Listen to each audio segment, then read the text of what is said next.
Ok, donc je ne sais pas à quel moment tu vas regarder cette vidéo. En ce moment, le contexte, c'est l'épidémie de SARS-CoV-2, donc le Covid-19, ok? Et il y a énormément de personnes soignantes et des futurs soignants, des étudiants qui viennent renforcer les services de réanimation. Merci à vous, même si c'est plus ou moins volontaire, en tout cas, merci en tout cas de nous filer un coup de main. Et je vais faire 2-3 petites vidéos, si tu veux, pour en fait expliquer ce qui se passe et éventuellement donner des billes en fait aux personnes qui viennent nous filer un coup de main pour qu'elles comprennent mieux un peu comment ça se passe, le pourquoi, du comment, etc. Aujourd'hui, on va travailler en fait, on va bosser, on va voir ensemble ce que c'est que le syndrome de détresse respiratoire aiguë, le SDRA, qui est en fait commun à, j'ai envie de te dire, à tous les patients de réa atteints du Covid-19 et une grosse partie des patients de réa qui ont des pathologies respiratoires.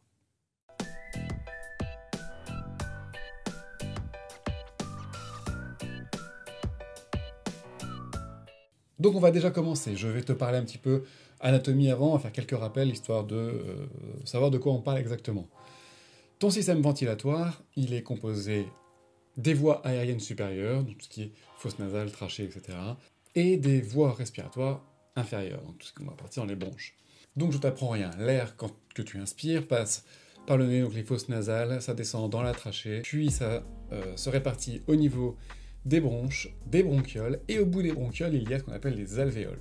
Les alvéoles pulmonaires, ce sont en fait des petits sacs qui sont entourés de capillaires sanguins, et c'est à ce niveau que va se faire l'échange gazeux, c'est-à-dire que l'oxygène va rentrer dans le sang, et que le CO2 va être expulsé du sang pour pouvoir être recraché lors de l'expiration.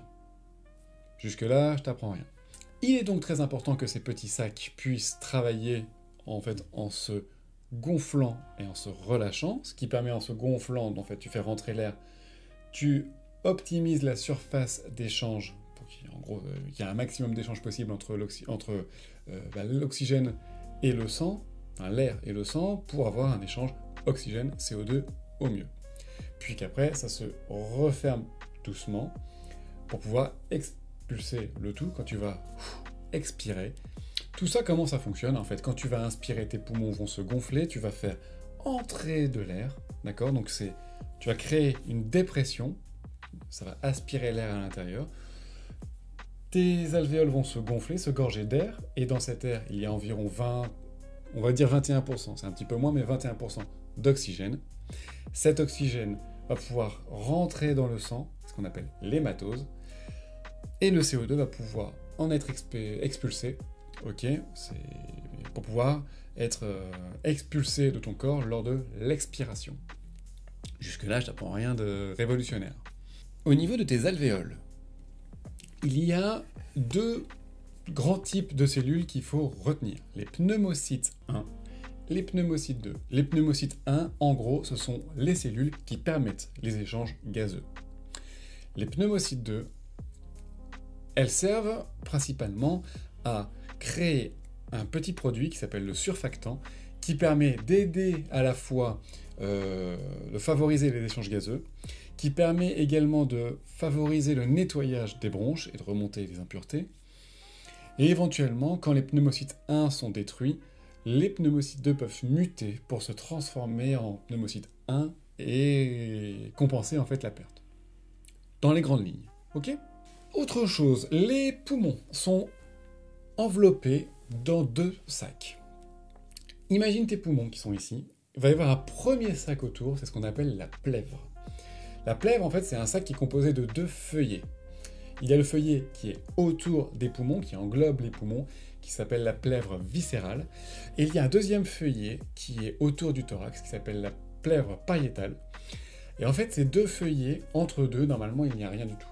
Ok? Il y a un petit lubrifiant, juste qui permet en fait aux poumons de bien pouvoir gonfler, dégonfler, s'expanser et glisser en fait dessus pour pouvoir travailler normalement.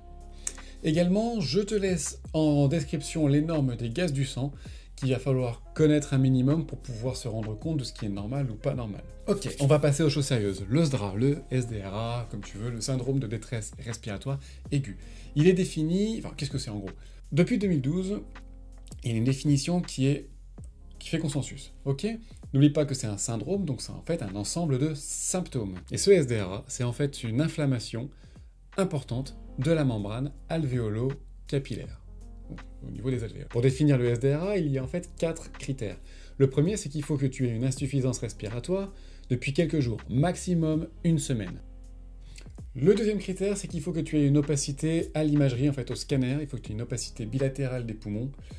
Ça part toujours de la périphérie vers le centre, d'accord? Et tu vas avoir une espèce de tache grisée, c'est ce qu'on appelle une tache en verre dépoli.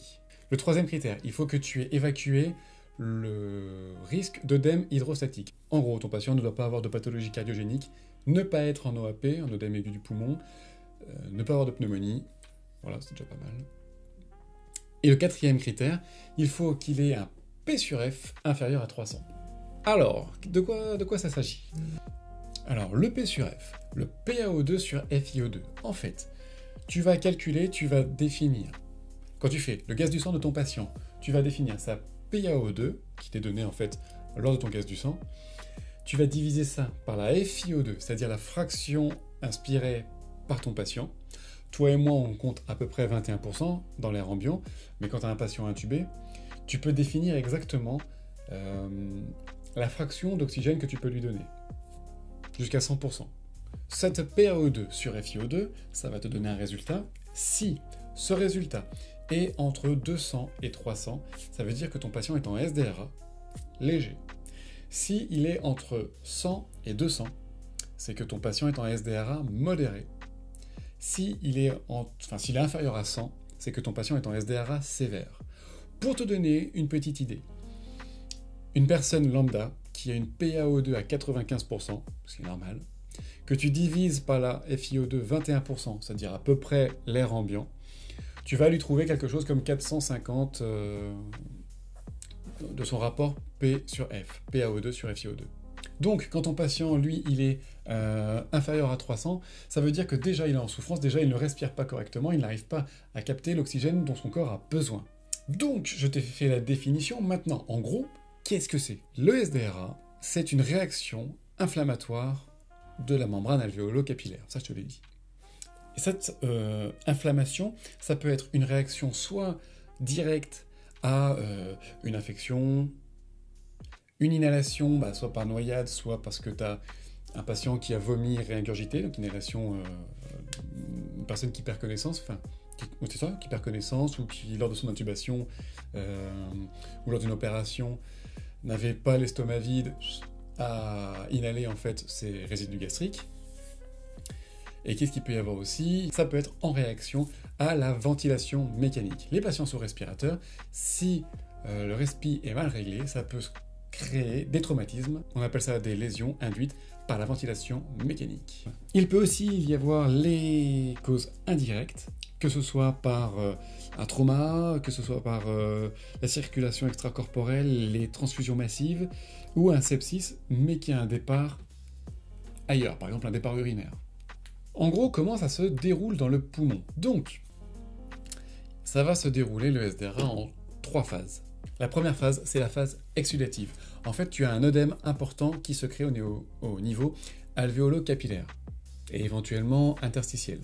Cette grosse réaction inflammatoire entraîne en fait la prolifération des polynucléaires neutrophiles, en gros des globules blancs. Le problème de ces neutrophiles, c'est qu'ils sont agressifs, pour faire simple, envers les pneumocytes 1, qui vont être détruits. D'où l'altération des échanges gazeux. Je te rappelle que ce sont les pneumocytes 1 qui favorisent les échanges. Mais les pneumocytes 2 aussi sont lésés. Et du coup, il y a une baisse de la production du surfactant, le petit produit qui permet justement de favoriser les échanges gazeux et de remonter le mucus, mais qui aussi empêche les alvéoles, une fois qu'elles se referment, de se collaber, c'est-à-dire se coller, elles ne peuvent plus se rouvrir. Et donc derrière, si l'alvéole ne peut plus se rouvrir, elle est non fonctionnelle. Et une fois que les alvéoles sont complètement fermées et donc inactivées, on parle d'atélectasie. Au cours de cette phase, il y a aussi une membrane hyaline qui va se développer, se déposer, qui elle bloque les échanges gazeux aussi. C'est pas tout, il y a une petite coagulopathie forcément qui va s'installer, qui va créer de microthrombus, qui va bloquer les capillaires au niveau alvéolo-capillaire, ok, qui donc va créer un effet shunt et empêcher le sang de récupérer l'oxygène correctement. en plus de favoriser une hypertension artérielle pulmonaire. Et en plus, sous l'effet de la ventilation artificielle, les facteurs d'inflammation peuvent passer dans le sang et aller déclencher une réaction inflammatoire d'un autre système dans le corps, avec défaillance. Il faut bien que tu retiennes un truc. Normalement, le poumon, c'est un sac, léger, souple. Son but, c'est de bosser vraiment, de se gonfler, se dégonfler, tranquillou. Dans le SDRA, il est plus souple du tout. Non seulement il gonfle, mais en plus, vraiment, il va tendre à se rigidifier, à se fibroser. C'est la deuxième phase, mais on va en parler juste après. Mais il est tellement gonflé qu'il peut même prendre jusqu'au double de son poids, en sachant que la zone n'est pas extensible à volonté, en fait, hein, on est d'accord, dans le thorax.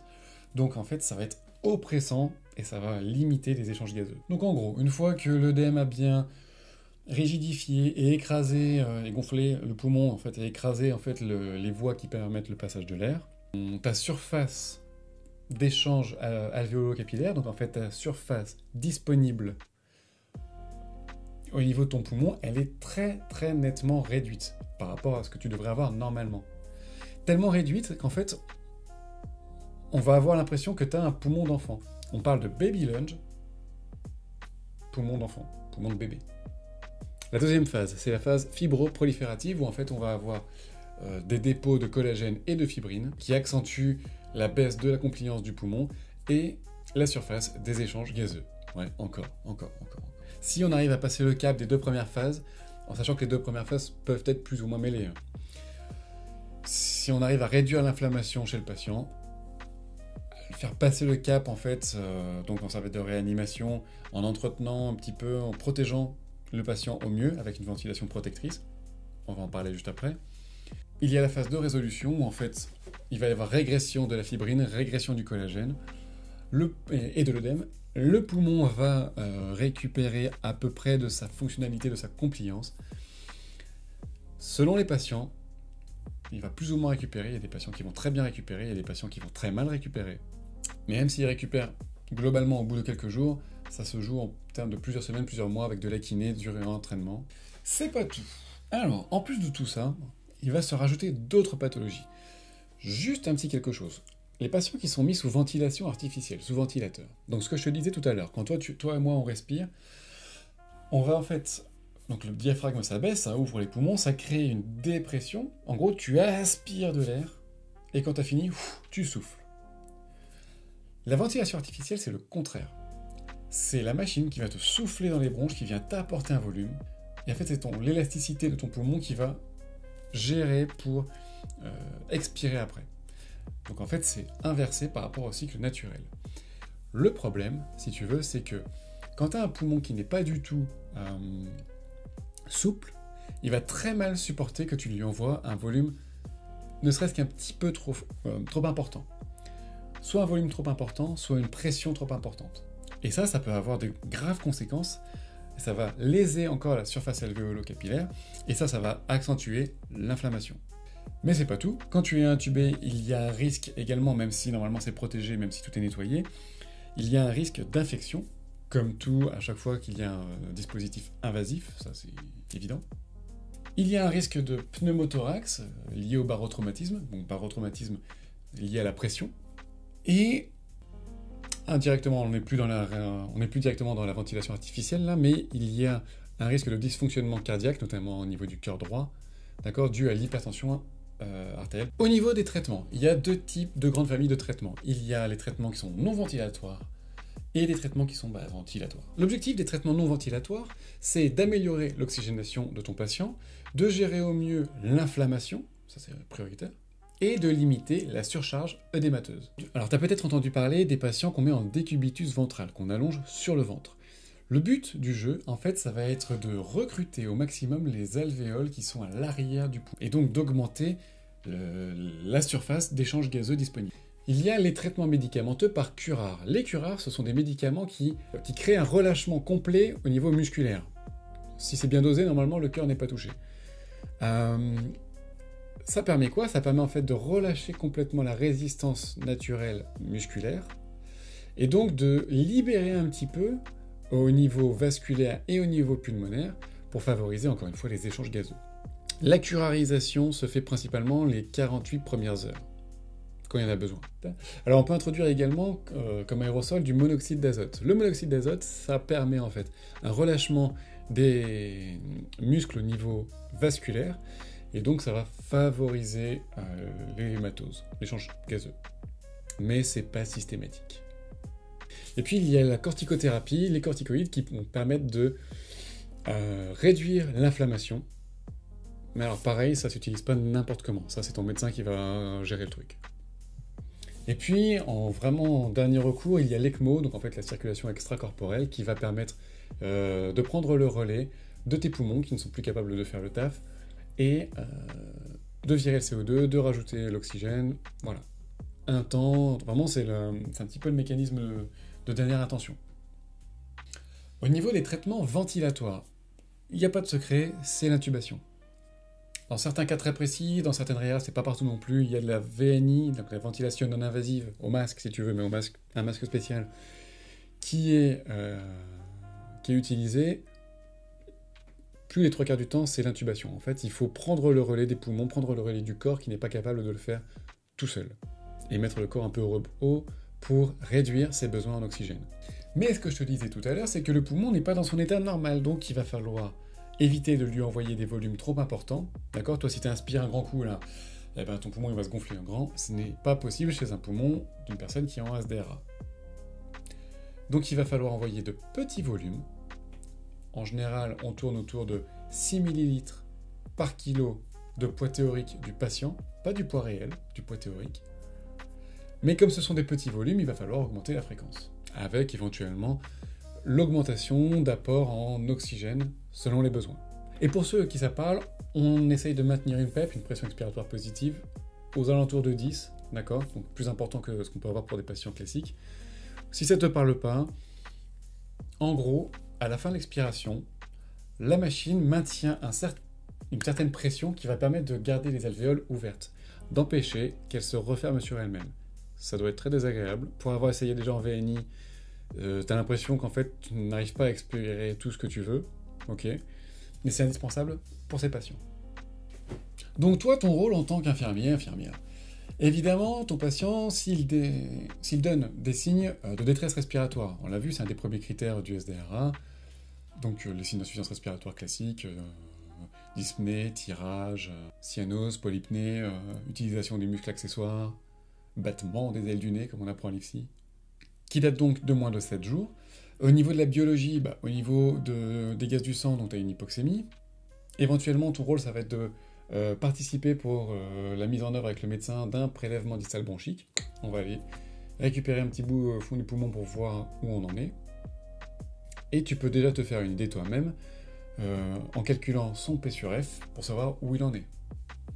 Au niveau des explorations, tu vas pouvoir assister, éventuellement pratiquer, c'est rare, souvent c'est des personnes dédiées, mais pour les explorations fonctionnelles respiratoires, les EFR, en fait, qui vont évaluer la capacité respiratoire de ton patient, la capacité ventilatoire de ton patient, pardon, tu vas pouvoir préparer ton patient pour un scanner, tu vas participer à l'intubation, donc il va falloir préparer tes drogues, ton matériel, assister le médecin.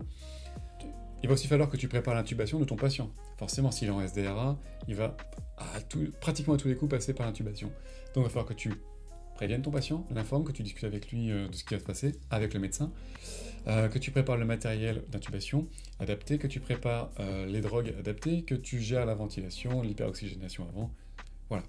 Je fais un petit aparté. Dans le cas du Covid-19, là, il y a un protocole spécifique pour intuber, étant donné que le virus se transmet énormément par aérosolisation, c'est-à-dire, en gros, il s'envole via les poumons, donc on ne met pas n'importe comment d'oxygène, on utilise un système clos pour les aspirations. Ça, je te mets un lien en dessous, ok, pour le protocole spécifique. Une fois que ton patient il est intubé, ton rôle, ça va être évidemment la surveillance des paramètres respiratoires et des réglages des respirateurs. Alors, je suis pas en train de te dire que c'est à toi de toujours changer, c'est le médecin qui te prescrit ça, ok. Tu vas avoir un gros travail au niveau des soins de bouche pour éviter ce qu'on appelle les pneumopathies associées à la ventilation mécanique. Si ton patient il est curarisé, il va falloir faire une surveillance plus au niveau de la mobilisation, puisqu'en fait il n'y a plus aucun tonus musculaire, donc il n'y a plus non plus de tonus protecteur. notamment quand tu vas le bouger au niveau des cervicales, on va pas lui faire un coup du lapin. Au niveau articulaire, tu as vite fait, si tu bouges les bras dans tous les sens, tu peux lui luxer les bras, les hanches, bon, surtout les épaules. Et deux, tu peux créer de micro-traumatismes, de micro-lésions si tu bouges trop vite, trop fort, ok, au niveau articulaire. Ton rôle également, ça va être de préparer et de participer au décubitus ventral, au décubitus dorsal. Donc regrouper l'équipe, savoir qui fait quoi, préparer le matériel à l'avance. Donc je m'arrête là pour le petit résumé sur le SDRA. Si tu as des questions, tu n'hésites pas, tu mets ça en commentaire, on en discute en dessous. Idem si j'ai pas été clair ou si comme d'habitude j'ai parlé trop vite. J'espère en tout cas que ça t'a servi, que ça va te servir si jamais t'étais un peu stressé d'aller en réa. T'inquiète pas, hein, ça va se faire. On est super content nous d'avoir des coups de main. Même si tu te dis je suis un boulet, je sais rien faire, on est super content que vous veniez nous filer un coup de main. Merci à vous. Continuez de venir avec votre énergie, votre bonne volonté. Nous, c'est vraiment un truc qui nous fait vraiment du bien au moral déjà et qui nous libère énormément de temps. Vous n'êtes pas inutile, bien au contraire. Et si vous avez d'autres questions, écoutez, pareil, vous laissez ça en commentaire. Et puis je vais essayer d'y répondre au fur et à mesure et éventuellement je ferai d'autres vidéos si je peux aider. En attendant la suite, je vous dis à bientôt. Ciao. En attendant la suite, je vous dis à bientôt. Ciao.